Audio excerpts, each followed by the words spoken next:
کتابوں کا خدا اور ہے اور بابوں کا خدا اور۔ انجینئر محمد علی مرزا کے اس لیکچر میں محمد علی مرزا نے جو مثالیں پیش کی ہیں ان مثالوں میں سے ایک مثال یہ پیش کی اپنے دعوے کو ثابت کرنے کے لیے کہ یہ لوگ قرآن کے دشمن ہیں اور یہ کہتے ہیں قرآن ڈائریکٹ نہ پڑھو گمراہ ہو جاؤ گے۔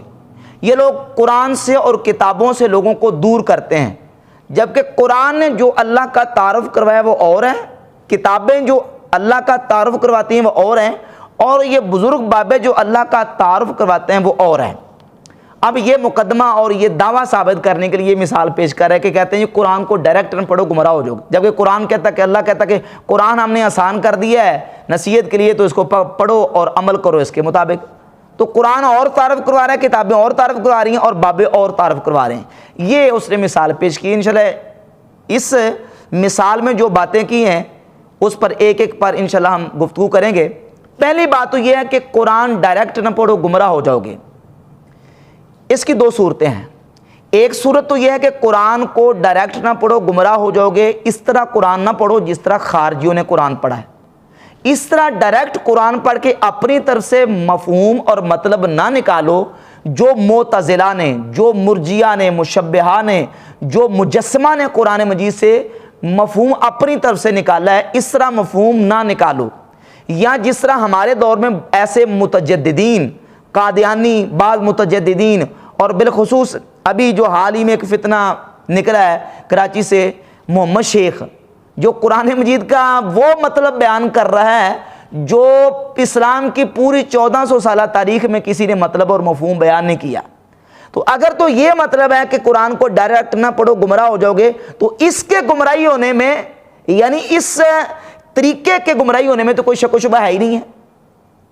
اس کی کون اجازت دے گا کہ قرآن پاک کو اس طریقے سے پڑھو کہ اپنی رائے سے اور تفسیر بھی رائے کر کے اپنی طرف سے اس کے مفہوم اور باطل جو نا وہ اس کا مطلب نکالو؟ اس کے گمراہی ہونے میں کیا شک ہو سکتا ہے؟ اس کو کون جائز کہہ سکتا ہے؟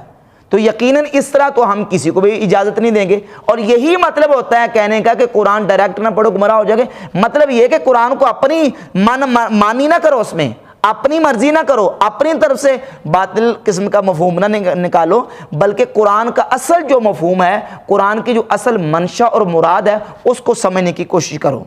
اور اگر کوئی یہ کہے کہ یہ قرآن سے دور کرتے ہیں، کتابوں سے دور کرتے ہیں، تو یہ بہت بڑا بہتان عظیم ہے۔ اگر یہ بات ہوتی تو ہمارے علماء نے تو قرآن مجید کے تراجم کیے۔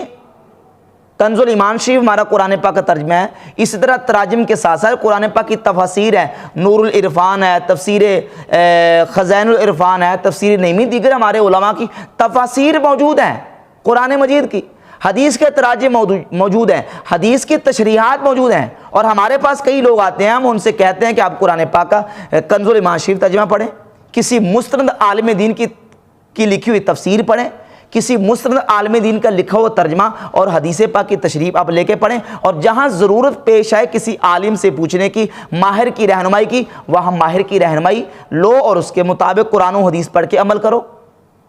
اگر کتابوں سے دور کرتے ہوتے تو کتابوں کے تراجم کیوں ہوتے؟ قرآن پاک کے اور احادیث طیبات کے تراجم کیوں کیے جاتے؟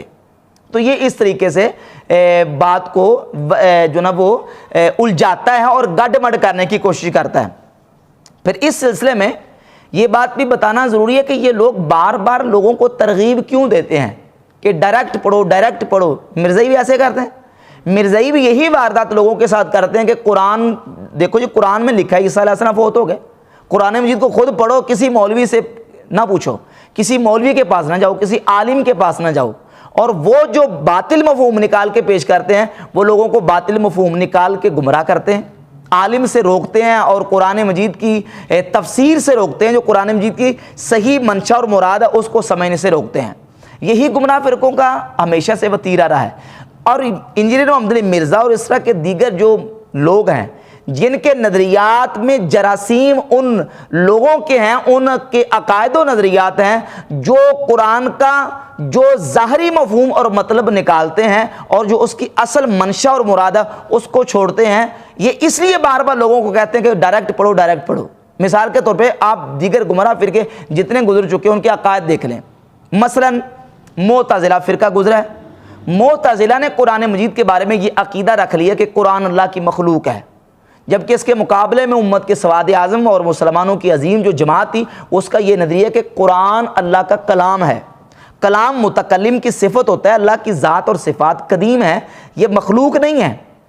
جبکہ وہ قرآن مجید پڑھتے تھے اور کہتے تھے قرآن میں لکھا انا انزلناہ فی لیلۃ القدر، اللہ فرماتا بے شک ہم نے قرآن کو لیلۃ القدر میں نازل کیا، انا انزلناہ قرآنا عربیا، بے شک ہم نے قرآن کو عربی میں نازل کیا۔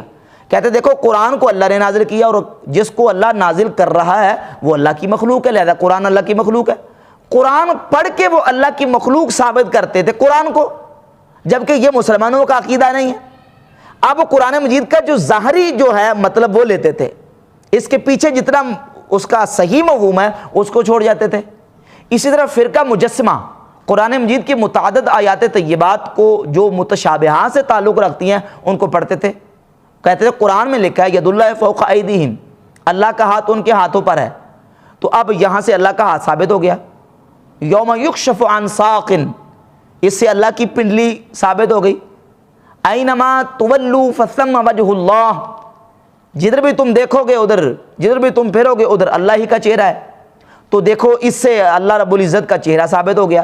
تو اللہ کا ہاتھ، پاؤں، انگلیاں اور چہرہ اور اللہ کے اعضاء اور اللہ کو مجسمہ ثابت کرنے کے لیے نعوذ باللہ جو مجسمہ فرقہ تھا انہوں نے قرآن مجید کی آیتیں پڑھ کے اپنے جو نا وہ باطل عقائد کو ثابت کرنے کی کوشش کی تھی، جو ظاہر سے مفہوم نکلتا ہے، حالانکہ اصل حقیقت یہ ہے کہ وہ ظاہری مفہوم مراد نہیں ہے۔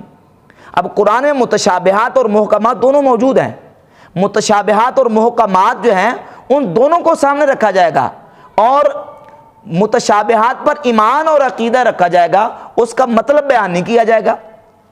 تو یہ چونکہ ان لوگوں کے عقائد و نظریات میں جراثیم ہیں، ان لوگوں کے اور ان فرقوں کے عقائد کے جو قرآن مجید کا ظاہری مفہوم لے کے اپنے باطل عقائد کو پروموٹ کرنے کی کوشش کرتے تھے، جبکہ قرآن کا اصل میں حقیقت میں مفہوم اور جو منشا اور مراد ہے وہ اور ہوتی تھی۔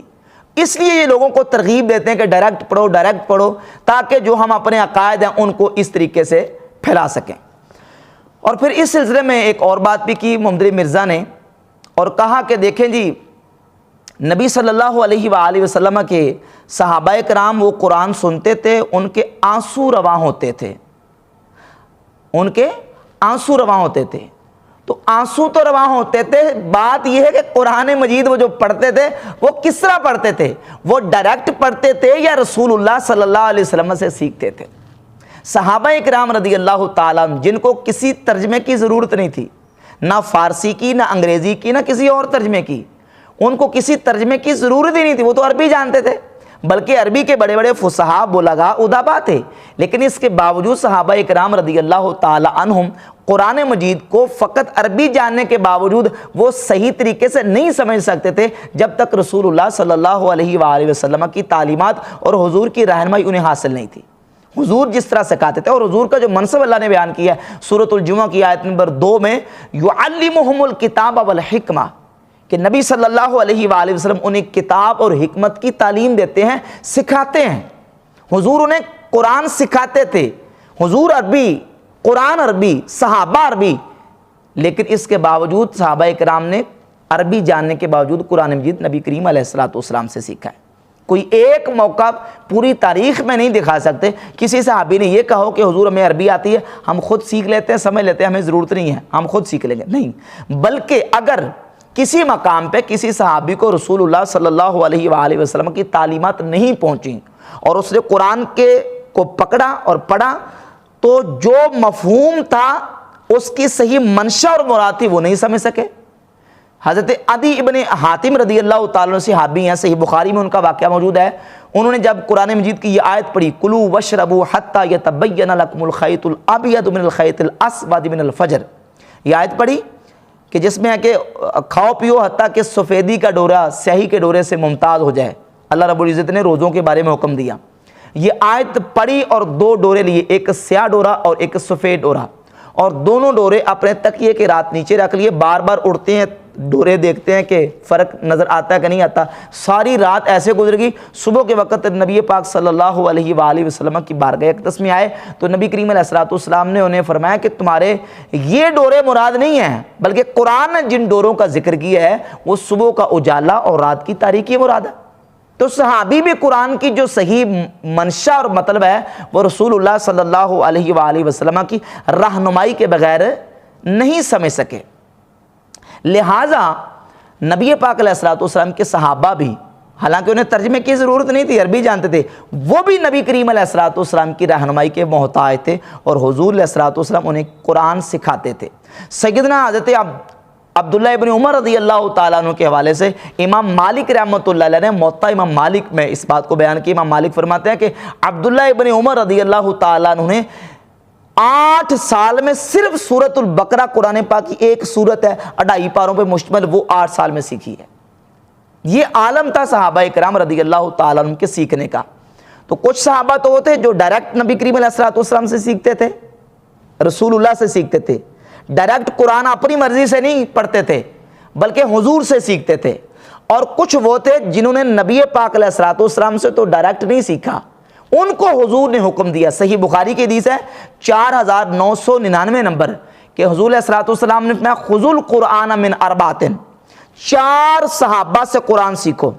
انہیں یہ نہیں کہا کہ تم عربی جانتے ہو پکڑو اور سیکھو سمجھو اور عمل کرو، بلکہ فرمایا کہ ان 4 سے سیکھو. عبداللہ بن مسعود سے، سالم سے، ابی بن کعب سے اور معاذ بن جبل رضی اللہ تعالیٰ عنہم، ان 4 صحابہ کا نام لے کے حضور نے ترغیب دی کہ ان سے سیکھو. تو جب صحابہ کرام رضی اللہ تعالیٰ عنہم وہ جنہوں نے حضور سے نہیں سیکھا تھا انہیں ضرورت تھی قرآن کے سیکھنے کی بڑے اکابر صحابہ سے، تو بعد میں کوئی بندہ کہے کہ مجھے ضرورت نہیں کسی سے سیکھنے کی، تو اس کا یہ دعویٰ جو ہے یہ بالکل قرآن اور حدیث کے مطابق نہیں ہے. اب اس سلسلے میں ایک اور بات بھی کی اور کہا کہ دیکھیں جی یہ کہتے ہیں کہ قرآن کی تفسیر کے لیے 15 علوم کی ضرورت ہے، 15 علوم کی ضرورت ہے. یہ قرآن سے اور حدیث سے، کتابوں سے لوگوں کو دور کرنے کے لیے انہوں نے یہ بات بنائی ہوئی ہے. حالانکہ یہ بات تو بالبداہت یہ بات ضروری ہے کہ قرآن مجید کی تفسیر کرنے کے لیے، ہاں یہاں یہ بنیادی طور پہ تھوڑی تقسیم سمجھ لیں. ایک ہے قرآن مجید کی تفسیر کرنے کے لیے مفسر کو علوم کی ضرورت، اور ایک ہے قرآن مجید کو سمجھنے کے لیے پڑھنے والے کے لیے علم کی ضرورت. جو بندہ قرآن مجید کو، سادہ عام بندہ قرآن کو پڑھے گا، اس کی تفسیر کو پڑھے گا، ظاہر ہے کہ وہ یا تو کسی عالم کا ترجمہ پڑھے گا، کسی عالم کی تفسیر پڑھے گا، کسی مفسر کی تفسیر پڑھے گا. اس کو تو ان علوم کی ضرورت نہیں ہے نا، یہ تو اس کو ضرورت ہے جس نے قرآن کی تفسیر کرنی ہے. بات سمجھ آ رہی ہے نا؟ جس نے قرآن کی تفسیر کرنی ہے، جس نے صرف قرآن کی تفسیر پڑھنی ہے، اس نے تو کسی ایسے مفسر کی تفسیر پڑھنی ہے جو قرآن مجید کی تفسیر کرنے کا حق رکھتا ہے. عام سادہ بندہ تو تفسیر ہی پڑھے گا نا، ترجمہ پڑھے گا، تفسیر پڑھے گا. ہاں وہ بندہ جو قرآن پاک کی تفسیر کرنا چاہتا ہے، یہ نہیں ہے کہ ہر بندہ اٹھ کے تو قرآن پاک کی تفسیر لکھنی شروع کر دے. اس کے لیے ضروری ہے کہ جن جن علوم کی قرآن کی تفسیر کرنے میں حاجت ہے ان علوم کا ایکسپرٹ اور ماہر ہو. سب سے پہلے قرآن مجید کا ترجمہ اور تفسیر کرنے کے لیے اسے عربی لغت کا ماہر ہونا ضروری ہے. لغت عرب میں کون کون سا لفظ اور کون کون سا کلمہ کس کس معنی میں استعمال ہوتا ہے، اس کی ضرورت ہے. اس کا تو کوئی انکار ہی نہیں کر سکتا. کون انکار کر سکتا ہے؟ اس کا ضرورت ہے. اسی طرح قرآن مجید کے اعراب کا علم حاصل کرنا اسے ضروری ہے کہ کون سا اعراب پڑھیں تو کیا ترجمہ بنے گا، حالت رفع ہو تو ترجمہ کیا بنے گا، حالت نصبی ہو تو ترجمہ کیا بنے گا، حالت جری ہو تو ترجمہ کیا بنے گا، اور یہاں کون سا اعراب پڑھنا ہے اس کا علم حاصل کرنا، یعنی علم نحو کا حاصل کرنا ایک مفسر کے لیے ضروری ہے. اسی طرح علم صرف کا حاصل کرنا بھی ایک مفسر کے لیے ضروری ہے.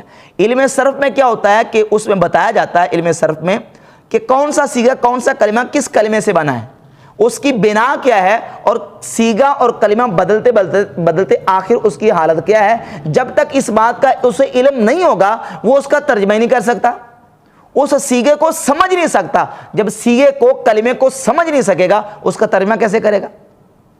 ٹھیک ہے نا. اسی طریقے سے دیکھیں حدیث کو سمجھنے کے لیے علوم حدیث کی ضرورت ہے، اصول حدیث ہے، اسماء و رجال ہیں. علم حدیث جو ہے یہ حدیث کو سمجھنے کے لیے ضرورت ہے. جس طرح حدیث کا علم، اصول حدیث، اسماء و رجال حدیث کو سمجھنے کے لیے ضروری ہے، اسی طرح قرآن مجید کے جو علوم ہیں، قرآن مجید کی تفسیر کے جو اصول ہیں، یہ ایک مفسر کے لیے سیکھنا ضروری ہے. قرآن مجید میں ناسخ بھی ہے، منسوخ بھی ہے. ناسخ منسوخ کا علم ہونا ایک مفسر کے لیے ضروری ہے. قرآن مجید میں آیات محکمات بھی ہیں، آیات متشابہات بھی ہیں، ان کا سمجھنا ضروری ہے. قرآن مجید کی مختلف قراتیں ہیں، ایک مفسر کو قرآن مجید کی مختلف قراتوں کا علم حاصل کرنا ضروری ہے. قرآن مجید میں محاورات عرب کے مطابق بات کی گئی ہے، اسے محاورات عرب کا علم ہونا ضروری ہے. قرآن مجید فرقان حمید کی جو جتنے علوم ہیں، اصول تفسیر ہے، قرآن مجید قرآن کے کتاب اللہ کی جو اقسام ہیں، یعنی خاص ہے، عام ہے، مشترک ہے، مؤول، حقیقت، مجاز، صریح، کنایہ، ظاہر، نص، مفسر، محکم، خفی، مشکل، مجمل، متشابہ، ایک مسئلہ عبارت الناس سے، اشارت الناس سے، دلالت الناس سے، اقتضاء الناس سے، ان طریقوں سے مسائل ثابت ہوتے ہیں. یہ اصول فقہ اور کتاب اللہ کی اقسام اسے پتہ ہونا ضروری ہے. ان کی تقسیمات ایک مفسر کے لیے اس کا علم حاصل کرنا ضروری ہے. قرآن مجید سے کیسے احکامات کا استنباط و استدلال کرنا ہے، ایک مفسر کے لیے وہ استنباط اور استدلال کے طریقے ضروری ہیں. اس کا کون انکار کر سکتا ہے؟ اگر ان علوم پر مہارت نہیں ہوگی، ان علوم پر اگر اسے دسترس اور مہارت تامہ حاصل نہیں ہوگی، تو وہ کس طریقے سے قرآن مجید فرقان حمید سے مسائل اخذ کر سکے گا؟ استدلال کیسے کرے گا؟ قرآن مجید میں علم عقائد بھی ہے، احکامات بھی ہیں.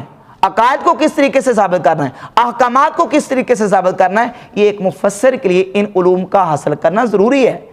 اور پھر کہتا ہے کہ فضائل اعمال میں لکھا ہوا ہے.